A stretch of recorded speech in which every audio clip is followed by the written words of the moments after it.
Turn your microphone on, John, is the first thing. There we go. Can everybody hear me?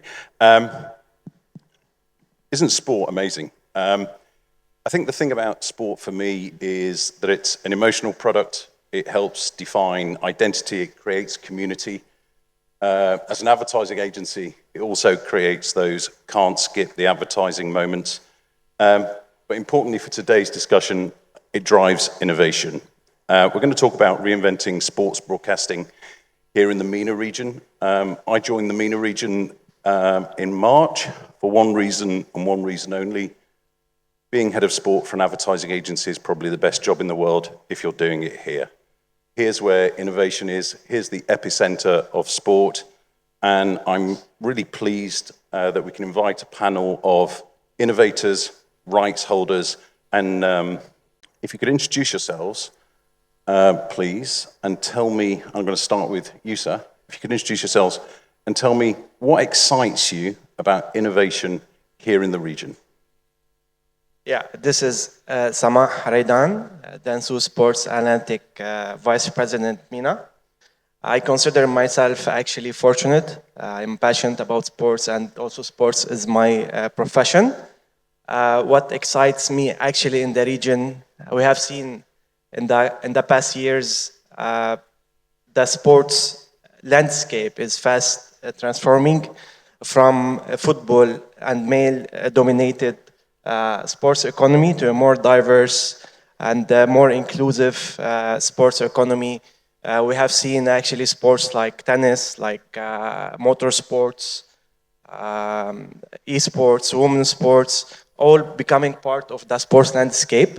Also, there's a lot of sports technology advancement in sports technology, in sports marketing, CRM solution, SEOs, sports analytics, predictive analytics. So all these are changing the landscape of sports, how fans consume sports. And all these sports products from football, from tennis, from motorsports are competing to capture the same audience segment, which is mainly the Gen Z in particular, and also to some extent the millennials. So there's going to be a lot of innovation, and it's exciting time to work in sports in this region. Amazing. Hi, I'm Ross Monroe, Head of Commercial for WSE Sports, based in the UK. First of all, thanks for having us. What excites me? I think it's the ability to create hyper-personalized content now.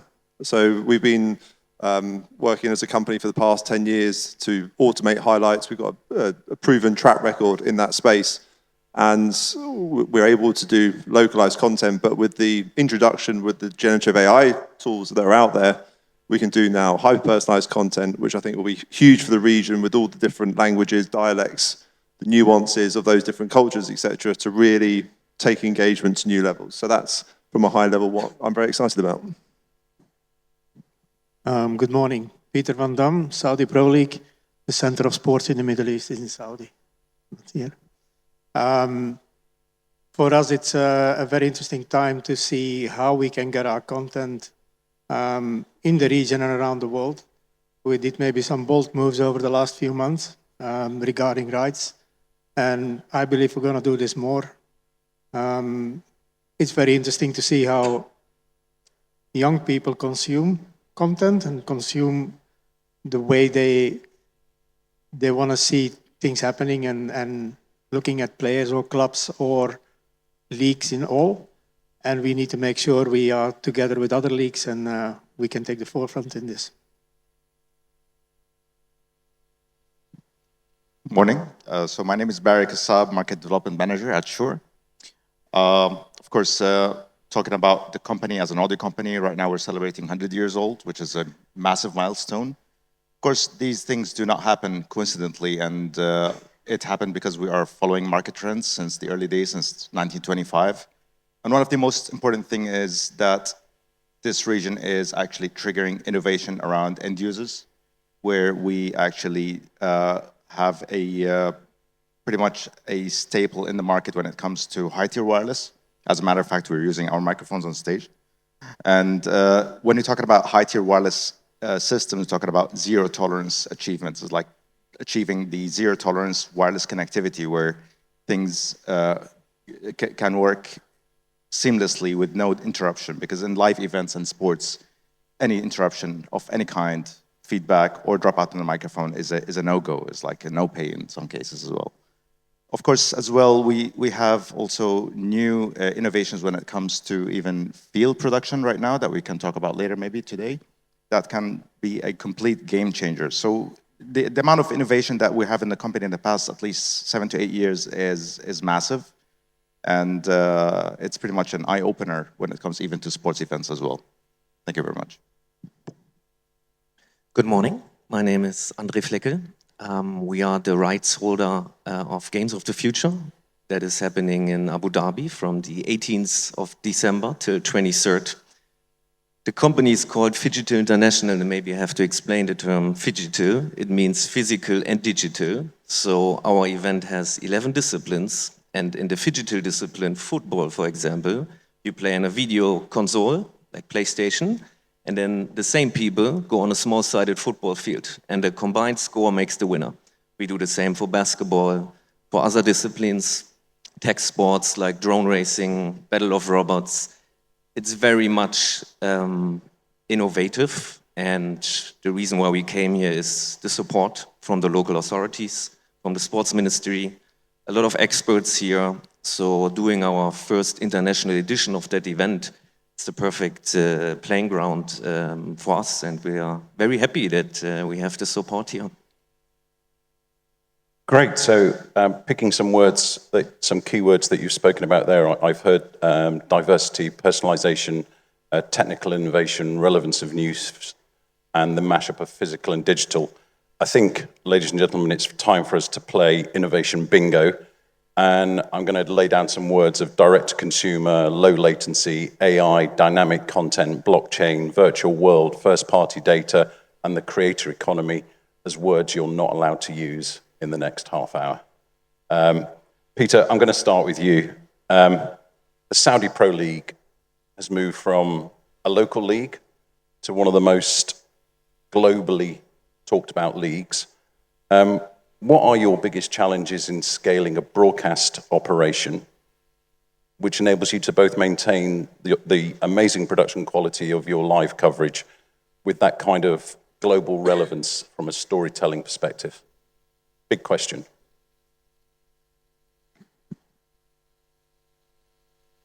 So the way of making or showing football is the same for the last 30 years, I think, and longer. The game is the game, and the game will never change. And the game is, I think, really something that you can look at in an all. But as I said before, there is a group of people that want to watch football in a whole different way. And this is something we want to bring in beside the standard way of producing a game. And this can be small things. This can be cameras that go on the field in a celebration moment of a goal, what we never did before. It can be the ref cams. It can be so many small things or other things that come in. But what we also need to look at is, it's cool to have all these toys, but how you can keep your audience, how you can keep your fans, how you keep your viewers. And we did some very nice things over the last few weeks. Some were not directly by us, but we approved them, and we were really happy that they happened. We had Speed last week in one of the Al Nassr games. It was an amazing alternative way of looking at football. Even for me, it was like, who is this guy? I never heard about him. Sorry. But it was really entertaining, and this is a very important part, that is bringing the entertainment in that 90 minutes.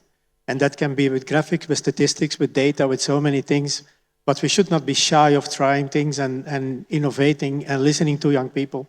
What we hear, a lot of young people don't want to see the 90 minutes. They want to see 15-minute highlights, so they can see in 1 hour and a half, 9 games or 10 games or whatever they want to get.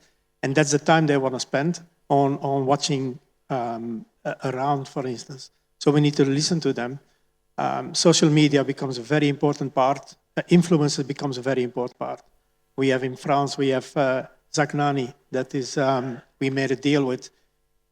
And it's a bit of a strange deal, but it's probably one of those places where you need to look at, because these are the people that catch your audience, and catch audience that you can't reach with a standard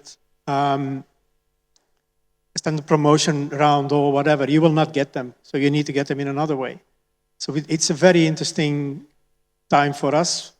Inside in the region, we have a new rights holder, what is at Tamania. Very young people. None of them are older than my son, I believe. So very, very young people, very dynamic, come out of a whole different background in OTT, have the highest viewed podcast in the world till today, one episode. And it's interesting to see. It's a difficult road, and we have some hiccups along the way, but that's the only way you can get to somewhere else if you want to be innovative. You're gonna have moments that you need to push back and you need to try again, and we need to go again. And this is where we are at the moment. But I believe those are the things that will make us bigger. Also in the rest of the world, we look at dark areas where we're not really viewed yet. How can we get there? How can we give people in their own language maybe content for free in the beginning and build up an audience? Because as you said, our league started, Ronaldo walked in 3 years ago on the 2nd of January, I believe. And that was the first time the world saw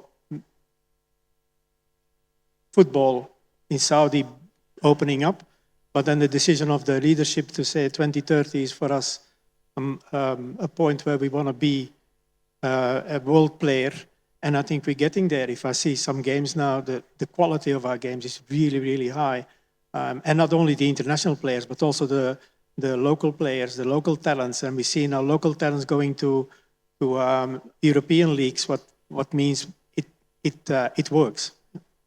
Peter, I think it's amazing, and respect to you. You've said learning by doing and innovating and kind of creating your own feedback loop.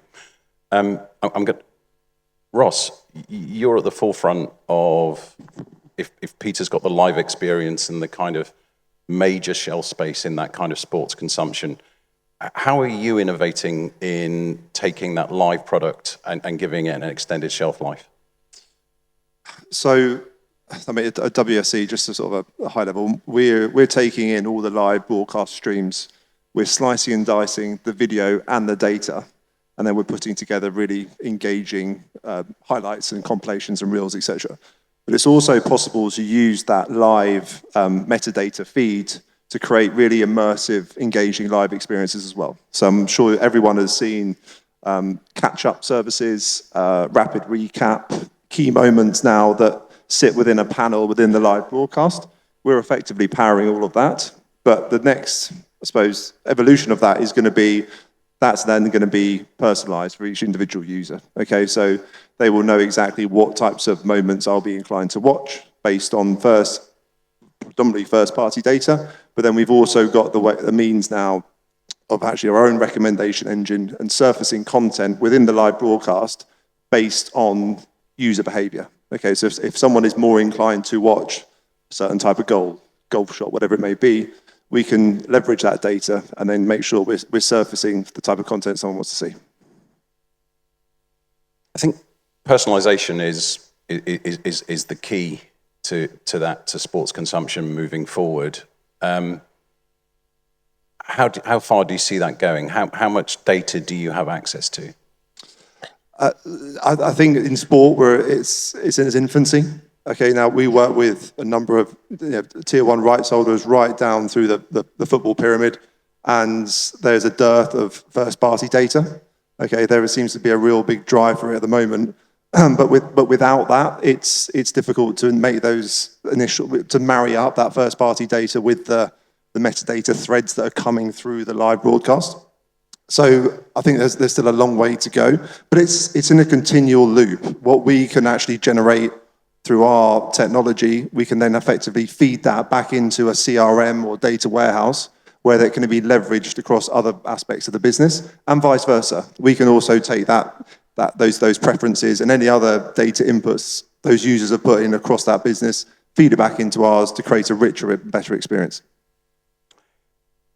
So really the Data is days king. of passive viewing and Sorry. sitting down and watching something are Data over. is king.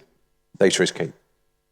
I mean, I work for an advertising agency. Our entire business is powered by first-party data and as a means of targeting your audiences with our clients' messages and our clients' engagement.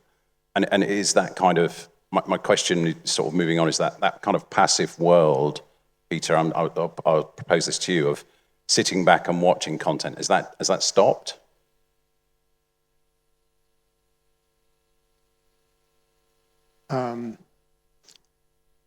No, it isn't stopped, but we need to make something unique. And Ross is very right. Data is the essential thing, but data up to the level who you're targeting. And it's not a group anymore, it's a person. And it's a person somewhere in the world. And that becomes very important. And we have, within the league, we have a very big project running. I think it's the biggest project of what we do is a data project. And we take data from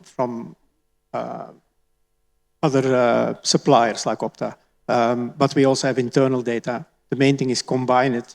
You get a massive amount of data. You get medical data, but you get players' data. You get so many things, tactical data.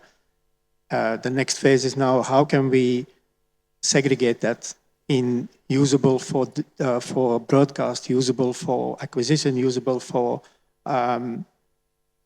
talent spotting. So there's so many things happening with this data, and feeding it into a system like WSC, where this is enriched again. We're not allowed to use the other word, but we need to enrich things to give the other part the possibility to be accurate. And that's what people forget. It still needs to learn, so we need to give it more and more to be more accurate in that learning. I'm going to pivot a little bit to bring in the wider group. Andre, I'm fascinated by what you do. I can't claim to truly understand it, but in a world where data technology is moving things forward, enlighten us. So we're basically building an IP from scratch. So as advanced you are already, we are at level 1, collecting data, starting with names, email address, etc., and then you slowly build up.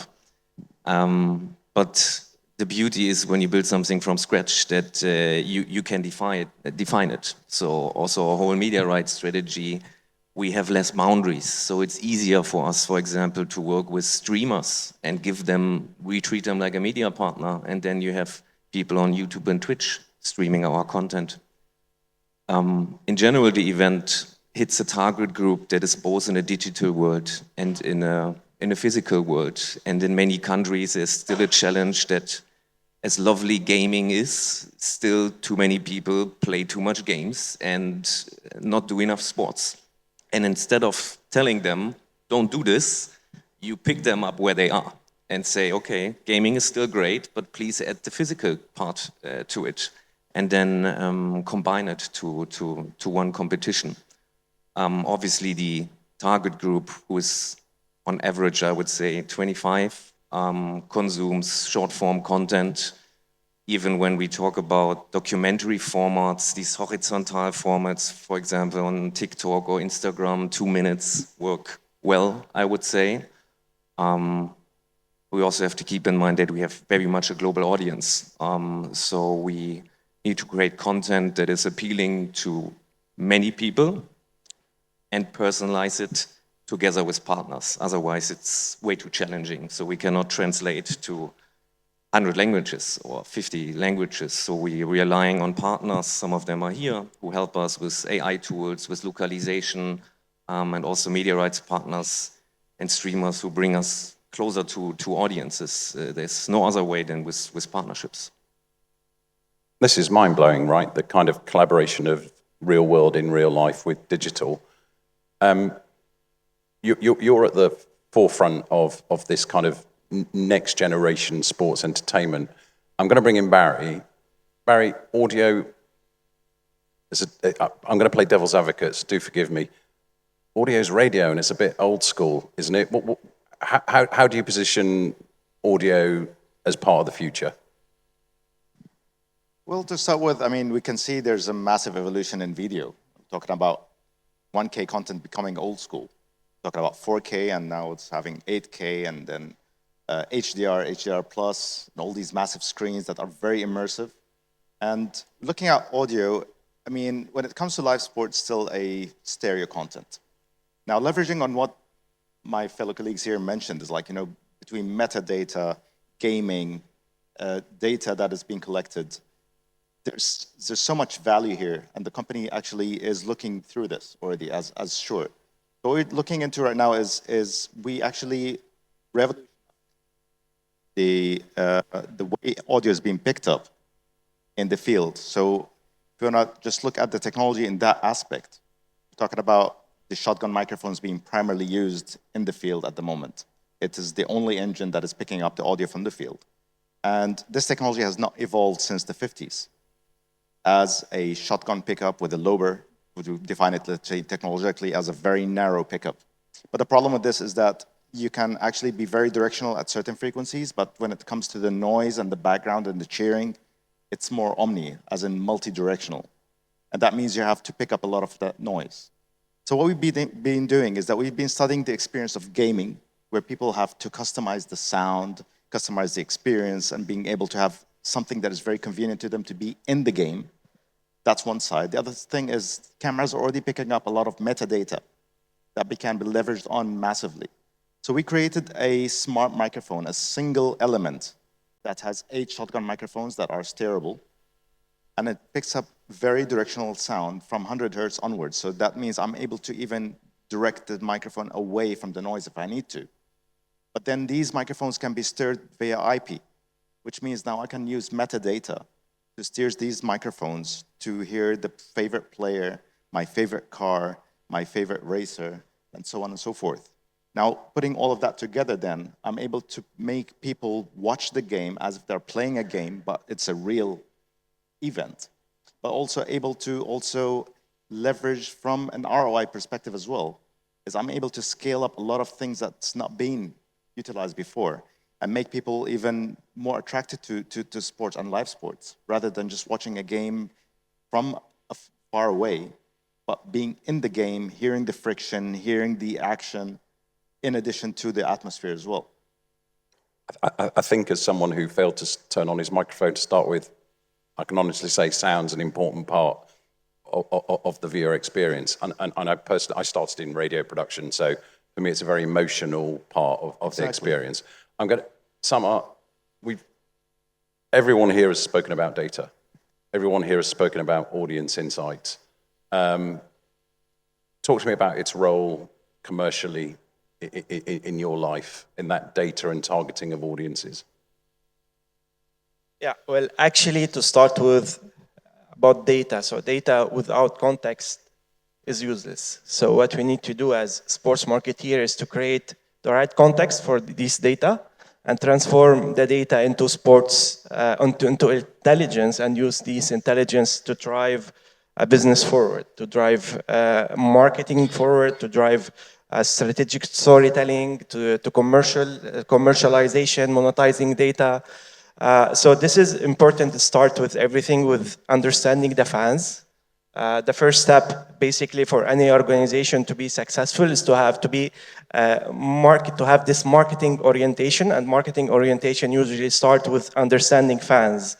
And understanding fans, goes beyond demographics and goes beyond reach, to understand the deep layer of fans, including their media habits, media consumption, how they engage with sports, what are their favorite teams, their favorite brands. So once we have this full understanding of audience, what they care about, this is where we can start personalizing or designing a solution that basically respond to their needs and to their expectations. So, you mentioned earlier that the kind of the new audiences you're discovering. I mean, Peter, I've I've just finished a deal with one of my clients where they became a sponsor of the Saudi Women's Pro League, and a number of our clients are on the fronts of the shirts in the men's game. Samar, you mentioned the growth of 50%, how to grow 50% of the audience is to engage with a female audience, and you were the first person in our bingo to say the word Gen Z. So again, what do you see as those kind of key growth drivers in innovation, and are those new audiences driving innovation? If you're talking about sports, sports in specific is different from any other entertainment or products because what we expect from sports is spontaneous. We don't know what to expect from any sports event. So if you go to a movie, like to a comedy movie, you expect to laugh. If you go to a romantic movie, to watch a romantic movie, you get emotional at some point. If you buy a product, a BM or Mercedes, you expect comfort. However, when you go to a sports event, you don't know what to expect. Your team, it might be a boring game, it might be an exciting game, and this is where it comes in today's. There's a shift from only like providing sports to also provide sports and entertainment. So you have this new terminology, sportainment. So today, successful sports organization and venues and teams, they are providing entertainment with sports, basically, and they need to be very dynamic in their proposition, in their sports proposition, to basically to respond to this fast changing fans' behavior. Because today we have a very big competition over these Gen Z in particular. These are the young, the enthusiast segment who are willing to engage in sports, and they are the hardcore fans. And whenever they are bored, there's a lot of substitutes. There's sports substitute. If they are on the sports platform watching live game and the game is boring, they switch directly to another platform. Maybe they switch to esports game, or maybe they go, I don't know. So there's a lot of substitute, and this is why it's important to have to create a sports marketing and fan engagement strategy that as dynamic and as responsive to the fans' behavior. And this is why brands, they need to move at the speed of fans, basically. So, Ross, attention span, Yeah. Gen Z. Yeah. Are you the solution to that? Well, I think what we... Yeah, sorry, I've phased out there already. I've got about 30 seconds myself, but sorry. No, that's that. I think obviously we've all seen the emergence of social media and just how addictive and gripping it can be. So what we're trying to do as a company is trying to enable those types of experiences on our clients' own channels, okay? Because it's all very well being good on social media, and there's a great reach and presence to be made there, but you get crumbs in terms of the data, you get a fraction of the revenue, and if you can effectively migrate a lot of those audiences onto your own channels, the prospects are a lot better moving forward. But in order to do that, you've really got to match the social media channels for their experiences, which is a challenge. It's incredibly rich, very deep, etc. But that's what we're striving to do at WSE. So yes, that is, and obviously Gen Z are the driving force behind all those big social media platforms. So that we are trying to effectively extract that type of experience you're getting there and then replicate it on other channels. Andre, are your audience more than Gen Z?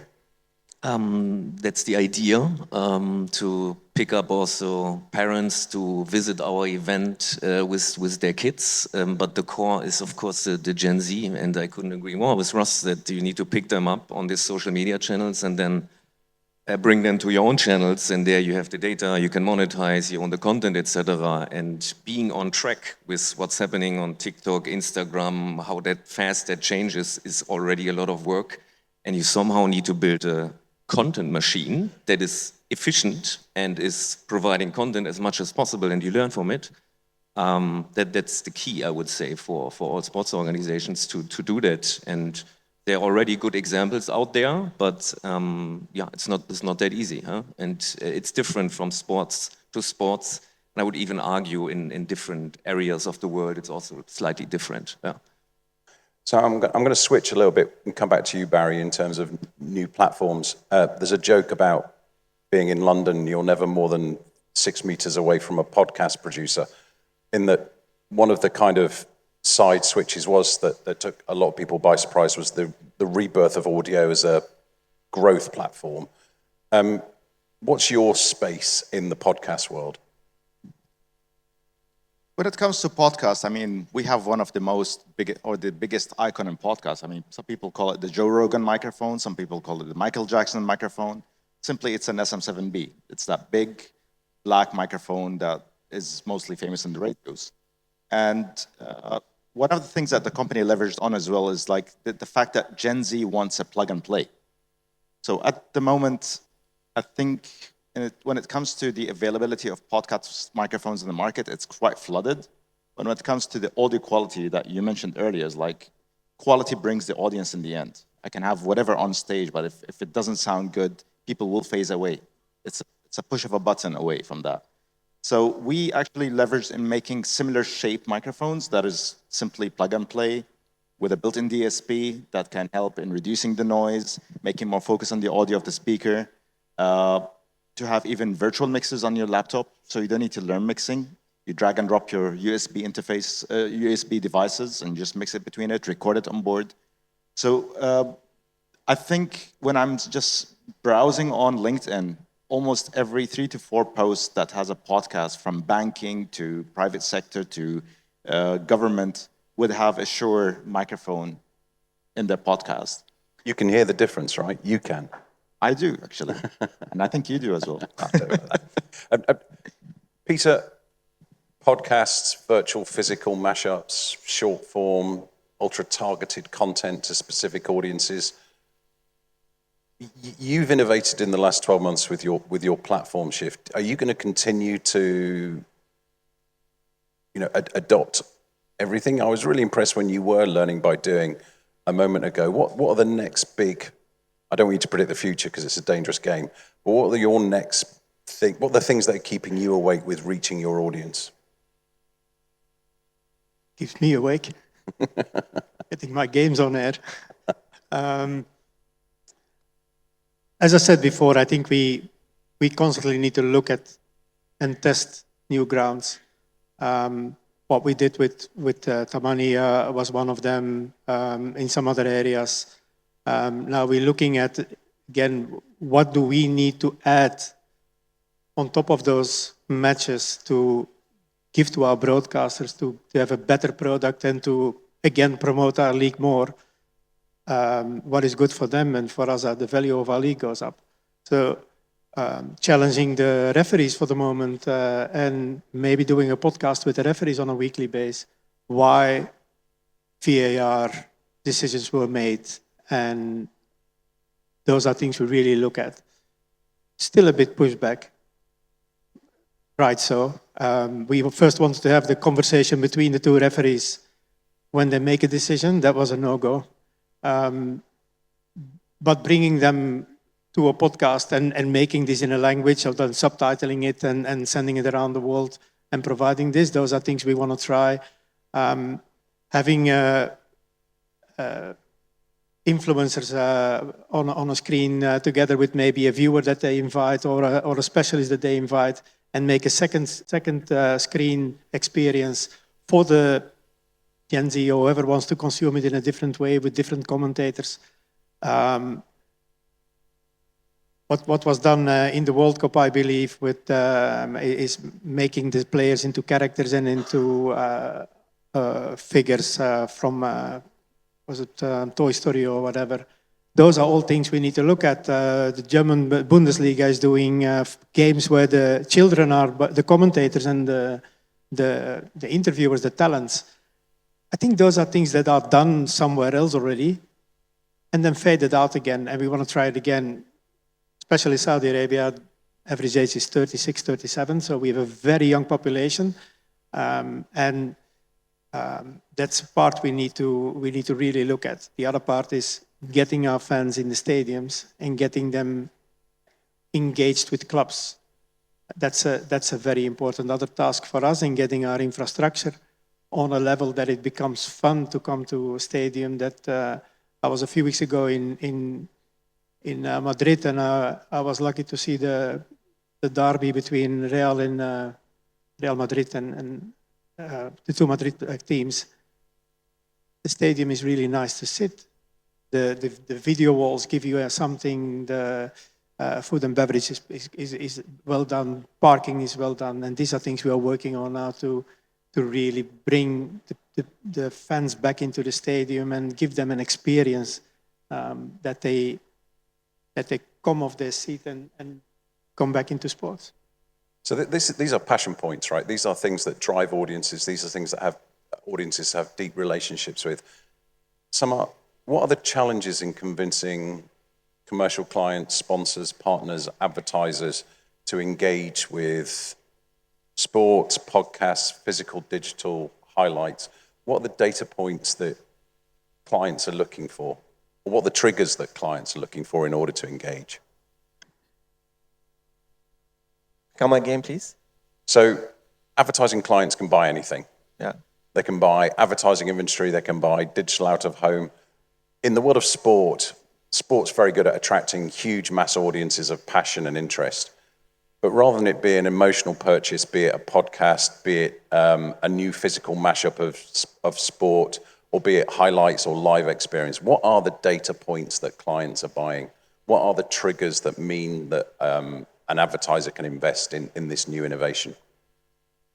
It's a very, very complex question, especially in this region. So the region is currently shifting from, I would say, like a relationship and reach, basically buying behavior, where they have, for example, a marketing budget where they want to spend it, and they go for the reach. However, this doesn't translate always in ROI, on return of investment or return objective of return of experience.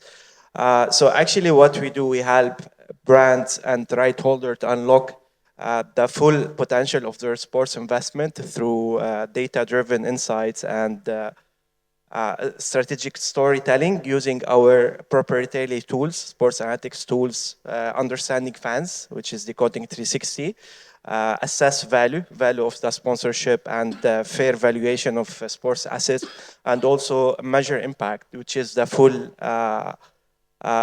end-to-end impact, full funnel impact. So basically, we are driving maturity in the sports analytics in the region, and which is now we see a lot of investment happening in with right holders, or they're investing in data infrastructure. They are investing in their CRM solutions. They are building this. What happened recently is there's a massive expansion in sports. We have seen a lot of sports events, and also we have global sports event happening in the region. However, the digital infrastructure takes time. So, and this is now happening. They're investing in sports infrastructure. So, and the sports marketing actually also is shifting the concept of sports marketing. Before it was engage with casual fans and transform casual fans to hardcore fans, and so they can basically this is why football teams, they weren't investing heavily in their data and marketing, because most of the football fans, they were hardcore fans, and now these right holders want to reach for more sponsorship. They want to reach for overseas audience, and this is where it comes, basically the sports analytics, where it comes to play. So it's like innovation in the way we're thinking. So we're trying to move the behavior from a relationship oriented, where investment were mainly on relationship, and they have to more likely like insight driven and value investment. Ross, sorry. Yeah, just to, I think, piggyback on what Peter said there about embracing podcasters and YouTubers. We've seen a real change in approach, I think, globally. I mean, we're seeing now our clients are effectively opening up their WSE platform to YouTubers and creators. To give you one example, Top Rank, boxing promoter out in the US, I've got 40 plus creators now that are accessing our system to create highlights and compilations across all their different channels. That would have been unheard of, 3 or 4 years ago. There would have been a real reticence, and to be honest, they'd be horrified that giving their cherished content to YouTubers. Not only would they be concerned from a rights standpoint, but also from a brand perspective as well. That's now changed completely. Okay, and they're almost encouraging it And of course, there is a revenue share that to be done there as well. Look, I spent 23 years as a live television sports producer, and I prided myself at being on time, on budget. We have 21 seconds left, so I'm not going to ask you one more question. What I am going to do is try and summarize what you've said, all of you. You've spoken to me about the importance of social media and influencers. You've talked to me about fan engagement and technology, moving that fan engagement from an emotional level. But you've really also spoken to me about how data at the heart of it will inform investor decisions from advertisers and also inform your ability to move your businesses forward. Screen's telling me time's up. Ladies and gentlemen, if you'd like to show your appreciation to the panel, and it's a big thank you from me.